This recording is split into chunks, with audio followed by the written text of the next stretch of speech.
No dia 23 de outubro, a inteligência sul-coreana avistou mais de 3.000 tropas norte-coreanas indo em direção à Rússia.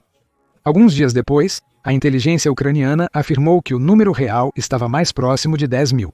Mas avançando um mês, os drones First Person View da Ucrânia deram ao mundo uma visão em primeira mão do caos. E os norte-coreanos não estavam prontos para isso. Armados com explosivos e com uma velocidade incomparável, esses drones transformaram o campo de batalha em um pesadelo para as tropas norte-coreanas. Tanques foram obliterados, a infantaria se dispersou em pânico e soldados até jogaram suas armas em uma tentativa desesperada de deter os drones. O resultado? Um massacre unilateral. Como as tropas norte-coreanas acabaram tão despreparadas? E o que Vladimir Putin estava pensando quando os chamou para a luta? Vamos explorar como os norte-coreanos acabaram na Rússia, em primeiro lugar, e por que eles não são páreo para a guerra de drones da Ucrânia. A Rússia, aparentemente, usou sua aliança de longo prazo com a Coreia do Norte para assinar um pacto de defesa em junho de 2024. Embora o pacto em si tenha sido ratificado apenas em meados de novembro, parece que seus efeitos já começaram a beneficiar a Rússia. A redação exata do pacto de defesa, que foi divulgada publicamente pela mídia norte-coreana logo após a assinatura inicial, indicava que ambos os países seriam obrigados a defender o território do outro caso este fosse diretamente ameaçado. Seja por design ou pura coincidência, a Rússia conseguiu a justificativa para convocar seus aliados norte-coreanos apenas alguns meses após a assinatura do pacto. Com a invasão de Kursk, o exército ucraniano pisou no território russo pela primeira vez durante a guerra. Embora a resposta inicial do Kremlin tenha sido relativamente contida e frequentemente contraditória, o governo russo imediatamente começou a chamar os ucranianos de terroristas e alegou que isso constituía uma violação direta da integridade territorial da Rússia. Enquanto o restante do mundo ponderava sobre a hipocrisia da alegação, Putin não perdeu tempo em tentar intimidar a Ucrânia e a organização do Tratado do Atlântico Norte o máximo possível. O fato de a Ucrânia ter invadido a Rússia representou a ultrapassagem de uma das infames linhas vermelhas da Rússia, o que teoricamente permitiria que a Rússia respondesse com armas nucleares à guerra convencional, caso considerasse isso justificável. Claro, agosto não trouxe uma resposta nuclear, mas trouxe muitas ameaças de fazê-lo se a Ucrânia não recuasse. Quando a Ucrânia continuou seu avanço lento, mas seguro, mais profundamente em Kursk, a organização do Tratado do Atlântico Norte percebeu que as ameaças de Putin sobre aquela linha vermelha específica não passavam de intimidações. Por sua vez, a aliança redobrou seus esforços para fornecer equipamentos militares mais eficazes para a Ucrânia. Um mês após a invasão de Kursk, a Rússia iniciou sua contraofensiva, mas considerando que a maior parte dos esforços russos estava focada na linha de frente de longo prazo no Donbass, eles precisariam desviar algumas de suas tropas da frente para usá-las em Kursk. Em teoria, a Rússia ainda mantinha uma vantagem numérica saudável sobre a Ucrânia e poderia, teoricamente, lutar em ambas as frentes ao mesmo tempo. Realisticamente, a frente no Donbass estava praticamente estagnada em agosto, com a Rússia enfrentando dificuldades para enviar mais forças e fazer qualquer progresso. Isso resultou na necessidade de recursos diferentes para a contraofensiva em Kursk, algo que não custasse tanto à Rússia quanto enviar soldados contratados experientes para a região. Uma das primeiras opções, os recrutas, era improvável. Isso se deve ao fato de que os recrutas foram parcialmente responsáveis pela invasão de Kursk ter chegado tão longe. Com a falta de treinamento geral, equipamentos e ordens precisas, os recrutas russos que estavam estacionados em Kursk quando a invasão começou simplesmente recuaram ou se renderam diante dos ucranianos que avançavam. As prisões ucranianas responsáveis pelo processamento de soldados russos capturados informaram que a grande maioria dos recrutas relatou ter recebido apenas algumas semanas de treinamento e equipamento básico. As entrevistas também indicaram que a Rússia nunca acreditou que a Ucrânia seria ousada o suficiente para invadir, o que explica parcialmente o sucesso da invasão de Kursk em apenas 3 semanas. Isso significava que a Rússia precisava de outra maneira de obter soldados de forma barata e em grande número. E eis que o governo da Coreia do Norte acabou de assinar um pacto de defesa. Assim, a Coreia do Norte acabou enviando pelo menos 10.000 soldados, principalmente para a região de Kursk. Relatórios posteriores sugeriram que o número real de soldados poderia estar entre 11.000 e 12.000, com alguns veículos de comunicação indicando que esta seria apenas a primeira de algumas ondas de norte-coreanos indo para a Rússia para aumentar os números militares. No entanto, o estado real desses soldados provavelmente será insuficiente para os objetivos da Rússia. Veja bem, a Coreia do Norte é um dos países mais militarizados do mundo. Todos os homens são obrigados a servir no exército por 8 anos, e todas as mulheres devem servir por 5 anos. No geral, a Coreia do Norte, um país com cerca de 26 milhões de habitantes, tem um exército ativo de aproximadamente 1.300.000 soldados, o que a coloca empatada como o quarto maior exército do mundo, em termos de mão de obra ativa, depois da Índia e da China, ambas as nações com cerca de 1.400.000.000 de habitantes. Além disso, o longo período de serviço militar resulta em forças reservistas significativas, com estimativas de que a Coreia do Norte pode recrutar cerca de 8 milhões de soldados em estado de guerra ativa. E ainda assim, esses soldados são considerados significativamente inferiores em comparação com os de outras nações. O ponto-chave aqui é o fato de que a Coreia do Norte é praticamente isolada geopoliticamente, e suas forças armadas utilizam métodos de treinamento amplamente obsoletos. A última vez que a Coreia do Norte esteve ativa em um conflito foi em 1953, quando a Guerra da Coreia cessou e a zona desmilitarizada da Coreia foi estabelecida. O exército norte-coreano, supostamente, utiliza táticas e estratégias que podem estar atrasadas por décadas. Isso é ainda mais evidente no estado do equipamento militar norte-coreano. A maior parte, se não todo, do equipamento da Coreia do Norte veio da União Soviética no auge da Guerra Fria. Projetos soviéticos como os tanques T-55 e T-62, que foram projetados nas décadas de 50 e 60, ainda compõem a maior parte dos tanques de batalha principais das Forças Armadas. O mesmo se aplica ao equipamento de artilharia e às aeronaves do país, todos remontando à época em que a União Soviética os projetou. É claro que isso significa que os norte-coreanos foram extensivamente treinados no uso de equipamentos antigos, algo que pode, na verdade, funcionar a favor da Rússia. Com a Rússia sofrendo grandes perdas de suas armaduras mais modernas, continuam surgindo relatórios sobre o país, retirando tanques antigos do armazenamento para adaptá-los apressadamente com peças ligeiramente mais novas e enviá-los para a linha de frente. Nesses casos, os norte-coreanos podem ter algum grau de competência a usar essas armas. Além disso, a vantagem de artilharia da Rússia depende diretamente da Coreia do Norte, de certa forma. Relatórios da Coreia do Sul, do início de 2024, sugeriram que a Coreia do Norte havia enviado cerca de 9 milhões de munições de artilharia para a Rússia nos 6 meses anteriores. As munições de artilharia em si não são realmente obsoletas, já que o exército russo ainda depende de obuseiros da era soviética, juntamente com a artilharia autopropulsada mais moderna, que poderiam, teoricamente, usar a mesma munição. Mas existem algumas dificuldades que os norte-coreanos enfrentam em Kursk, sendo a primeira a falta de conhecimento e familiaridade com as forças russas, e uma barreira linguística geral. A inteligência ucraniana relatou que soldados russos têm reclamado que os norte-coreanos não falam nem russo nem inglês, dependendo de intérpretes dedicados ou oficiais superiores para comandos mais complexos. Isso significa que, em combate real, o exército russo tem relativamente pouco controle sobre as partes norte-coreanas de seus regimentos, confiando em frases simples que podem levar a falhas estratégicas significativas. Além disso, desertores norte-coreanos que vivem na Coreia do Sul, mas serviram no exército norte-coreano nas últimas décadas, sugerem que a imagem dos soldados norte-coreanos é significativamente distorcida em relação à realidade. De acordo com entrevistas com esses desertores, o exército norte-coreano sofre com uma escassez generalizada de alimentos e equipamentos básicos e provavelmente foi severamente impactado pela pandemia de coronavírus nos últimos anos. Portanto, não é uma surpresa particular que a Rússia esteja enviando produtos alimentícios vitais para a Coreia do Norte em troca das munições de artilharia mencionadas anteriormente. Até mesmo os soldados norte-coreanos atualmente em Kursk são basicamente uma fonte de renda para o governo norte-coreano. Embora tecnicamente estejam recebendo o salário médio de um soldado russo, cerca de $2.000 por mês, acredita-se que de 80% a 90% desse valor vá diretamente para o governo em vez de para o soldado ou sua família. Embora alguns especialistas e ex-soldados digam que esse dinheiro será destinado ao Estado norte-coreano. Mas, sem dúvida, a desvantagem mais significativa que esses soldados têm, em comparação com as tropas russas e ucranianas, é a mencionada falta de táticas militares modernas.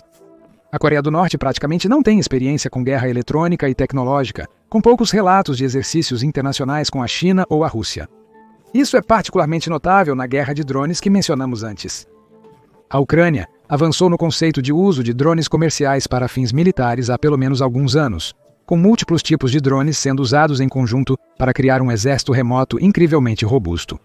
Os drones de visão em primeira pessoa, como os que estão sendo usados para caçar tropas russas e norte-coreanas em Kursk, são apenas uma das abordagens ofensivas que o exército ucraniano utiliza. Os drones usados aqui são geralmente modelos de baixo custo e alta adaptabilidade. O exército ucraniano e russo podem pegar um pequeno drone comercial, como os usados para fotografias, filmagens ou até mesmo corridas de drones, e equipá-lo com uma bateria maior, uma câmera melhor e algum tipo de arma. Depois, o drone é controlado remotamente, de maneira semelhante a um videogame, permitindo que soldados pilotem o drone com treinamento adicional mínimo. Na verdade, Argumenta-se que o exército ucraniano convocou jogadores para se tornarem operadores de drones, já que habilidades como velocidade de reação e coordenação motora se transferem de forma bastante harmoniosa entre as plataformas. Os drones, por serem controlados remotamente, compensam uma das poucas fraquezas da artilharia, a precisão. Embora a artilharia moderna possa disparar projéteis extremamente rápido, ainda existe a chance de que erre o alvo. Por outro lado, os drones permanecem completamente sob o controle do operador, desde o momento em que decolam até o momento em que sua carga explosiva é detonada, salvo em casos de interferência eletrônica. Mas o verdadeiro motivo pelo qual os drones de visão em primeira pessoa praticamente dominam o campo de batalha é sua descartabilidade inerente. O custo das peças é geralmente insignificante em comparação com os danos que os drones podem causar. Por exemplo, um drone comercial barato pode custar, no máximo, alguns milhares de dólares para um modelo de ponta, geralmente com maior alcance e uma câmera melhor. A carga explosiva é frequentemente recuperada de munições de artilharia, com um custo baseado apenas no trabalho necessário para extrair o explosivo e ajustá-lo a um sistema de detonação diferente. Alternativamente, drones maiores podem ser equipados com minas antitanque. As minas antitanque em questão são frequentemente do modelo soviético TM-62, que foram fotografadas chegando em caminhões para as linhas de frente, tornando-as relativamente fáceis e baratas de obter. Isso significa que um único drone kamikaze pode custar menos de $5.000, algo que os Estados Unidos têm dificuldade em alcançar com armamentos modernos de uso único de nível militar. Por outro lado, um tanque moderno como o T-90 pode custar mais de $4.500.000 para ser fabricado.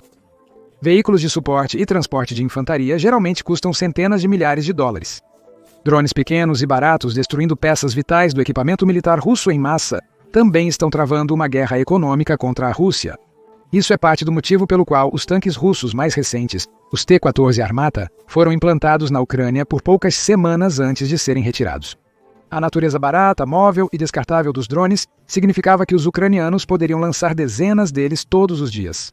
Se 1 em cada 10 atingir um alvo e 1 em cada 50 realmente destruir um tanque, isso ainda representa centenas de milhares de dólares de prejuízo para a Rússia. E os drones de visão em primeira pessoa podem ser mortais contra a infantaria também. Uma granada ou projétil de artilharia não precisa atingir diretamente um humano para matá-lo. Muitas vezes, o raio de detonação de alguns metros é suficiente para matar ou ferir gravemente um soldado. E as táticas modernas baseadas em esquadrões, particularmente as usadas pela Rússia e pela Coreia do Norte, significam que é improvável que os soldados estejam sozinhos. Portanto, um único drone pode ser facilmente usado para eliminar várias tropas simultaneamente, enquanto transmite informações táticas vitais de volta para o exército ucraniano. É exatamente isso que tem acontecido nos vídeos mostrados pela inteligência ucraniana e nas redes sociais. Mas os drones de visão em primeira pessoa são apenas parte da equação. A Ucrânia também utiliza vários drones para vigilância e extensão de alcance. Esses drones maiores são frequentemente feitos sob medida, baseados em drones agrícolas e de transporte maiores amplamente disponíveis no mercado, particularmente da China. Com a capacidade de pairar centenas de metros acima do solo, os drones fornecem uma visão em tempo real do ambiente ao redor. Enquanto isso, os drones de visão em primeira pessoa são implantados para caçar os alvos identificados. Ao combinar as capacidades de vigilância de longo e curto alcance dos drones, o exército ucraniano consegue criar uma pressão significativa no solo sem arriscar suas forças. Claro, a Rússia também adotou tecnologia semelhante, e a guerra de drones efetivamente tornou os operadores muito mais valiosos e vitais para as operações militares do que praticamente qualquer outro tipo de soldado. Em alguns casos, a eficácia de um esquadrão de operadores de drones é tão grande que os exércitos criam missões dedicadas para eliminá-los. Uma dessas missões foi direcionada a eliminar o famoso Moisei, ou Moisés, um comandante de esquadrão de drones russo responsável por causar mais de 400 baixas ucranianas e 50 veículos destruídos. O sucesso da missão foi amplamente comemorado pelo exército ucraniano e permitiu que ele retardasse o avanço russo na região por alguns dias, já que as forças terrestres ucranianas puderam assumir posições defensivas mais favoráveis. A ameaça da guerra de drones para as tropas norte-coreanas foi estimada como significativa, com a inteligência ucraniana relatando que espera uma taxa de baixas de 90% para os norte-coreanos implantados em Kursk. Isso significa que, dos 11 mil soldados que devem chegar às linhas de frente na região nas próximas semanas, pouco mais de 1.000 sobreviverão aos próximos meses. A taxa de baixas elevada só deve aumentar nas próximas semanas, já que, no geral, a Rússia tem perdido mais soldados a cada mês. Por exemplo, setembro foi considerado um dos meses mais mortais da guerra até então, sendo o 5º mês consecutivo em que a taxa diária de baixas para os russos excedeu 1.200 soldados. Então veio outubro e quebrou o recorde, com o exército russo perdendo mais de 1.500 soldados na maioria dos dias. E esses 2 meses foram antes de os soldados norte-coreanos começarem efetivamente a lutar com os russos. Enquanto a inteligência ucraniana sugeriu que as tropas estavam presentes em Kursk já em 16 de outubro, presume-se que a maioria dos soldados precisaria de semanas ou possivelmente meses de treinamento adicional. Esse é um período de tempo significativo para o exército russo usar apenas os soldados que tem à disposição, considerando o ritmo acelerado de perdas que está sofrendo. Por um lado, isso significa que a Rússia está desesperada para que os soldados norte-coreanos entrem em ação. Ao implantar essas tropas em Kursk, a maior parte do exército russo pode permanecer na linha de frente principal em Donbass. A linha de frente de Donbass tem visto combates intensificados e algum sucesso para o exército russo nos últimos meses. Surpreendentemente, as forças russas conseguiram avançar mais profundamente no território ucraniano desde setembro, conquistando tanto território em 3 meses quanto conquistaram nos 7 meses anteriores. O aumento do ritmo na linha de frente de Donbass deve-se principalmente ao redobrado esforço da Rússia em usar mísseis de longo alcance e drones contra cidades ucranianas ou em linhas de abastecimento, colocando mais pressão nas forças da linha de frente. A presença de tropas norte-coreanas em Kursk deveria, teoricamente, dificultar um pouco mais a vida da Ucrânia. O território ocupado em Kursk é uma peça vital de negociação de que a Ucrânia depende. Não apenas permitiu que a Organização do Tratado do Atlântico Norte renovasse pacotes de ajuda militar e começasse a doar armamentos mais avançados, mas a Ucrânia poderia usar esse território como moeda de troca em negociações de paz. Essa última parte é vital, já que propostas de paz anteriores foram amplamente favoráveis à Rússia. Por exemplo, a China propôs que a Rússia mantivesse todo o território que ocupou, que naquela época representava aproximadamente 18% das terras da Ucrânia. Mas com a Ucrânia mantendo parte do território russo, isso significa que seu exército poderia, em teoria, criar mais pressão para uma operação em larga escala nas regiões vizinhas. Isso seria um claro sinal de que o exército de Putin está longe de ser tão poderoso quanto parece, o que poderia prolongar a guerra a ponto de a Organização do Tratado do Atlântico Norte decidir trazer equipamentos cada vez mais potentes para a Ucrânia usar. Além disso, ambos os lados do conflito estão em certa medida contra o relógio.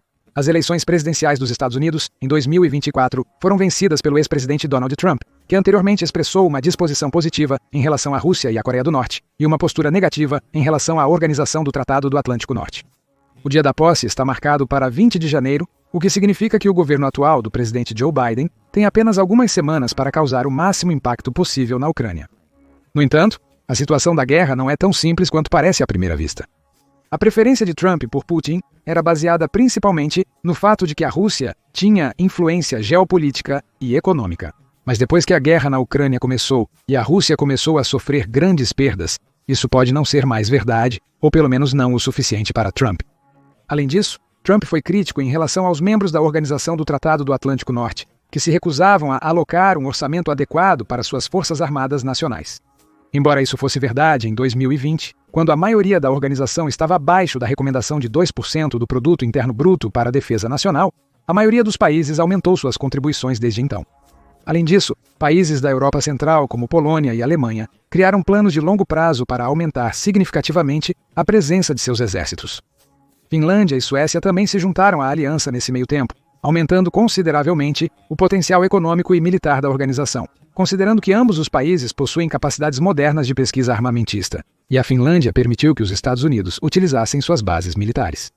Todos esses fatores significam que não há como prever o que Trump pode fazer em relação às políticas atuais que permitem que a Ucrânia seja abastecida com armas da Organização do Tratado do Atlântico Norte. O território em Kursk é uma das maiores fraquezas de Putin, e ele pode decidir acelerar a guerra ou usar força significativa para recuperá-lo. E isso nos leva de volta às tropas norte-coreanas. É óbvio que elas são um dos pilares centrais de toda a operação em Kursk. Sem esses 11 mil soldados, a Rússia pode acabar perdendo um número significativo de soldados contratados e recrutas sem obter muito em troca. A perda de soldados contratados reduz diretamente a eficácia militar na linha de frente de Donbass, o que permitiria à Ucrânia começar a recuperar território lentamente. Perder recrutas em massa poderia significar rodadas adicionais de recrutamento militar em todo o país, pressionando ainda mais a economia e as indústrias do país. Este último ponto é vital porque a Rússia está lentamente ficando sem mão de obra para usar na guerra. Eventualmente, isso poderia significar que o exército seria forçado a recrutar das regiões mais ricas.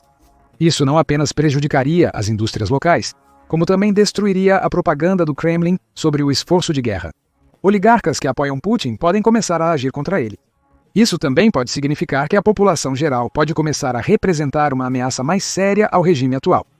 Ambas as situações podem acabar ameaçando destituir Putin do poder, o que poderia ter consequências devastadoras para as relações do país com a China e a Coreia do Norte, já que essas relações dependem de Putin permanecer como presidente. Portanto, a Rússia enfrenta um grande perigo. Seus esforços em Kursk dependem fortemente de soldados norte-coreanos que estão longe de estar prontos ou treinados para enfrentar a Ucrânia, especialmente considerando a disparidade tecnológica e tática entre seus exércitos. Com Putin apressando-se para recuperar Kursk antes do prazo de 20 de janeiro, isso significaria que os soldados poderiam ser implantados com relativamente pouco treinamento, selando ainda mais seus destinos. Esses 11 mil soldados acabarão essencialmente servindo como prática de tiro para a Ucrânia, como os vídeos anteriores demonstraram. Você acha que a Coreia do Norte enviará ainda mais soldados para a Rússia? Deixe sua opinião nos comentários e obrigado por assistir. Agora vá conferir, os norte-coreanos já tiveram o suficiente, eles querem voltar para casa. Ou clique neste outro vídeo.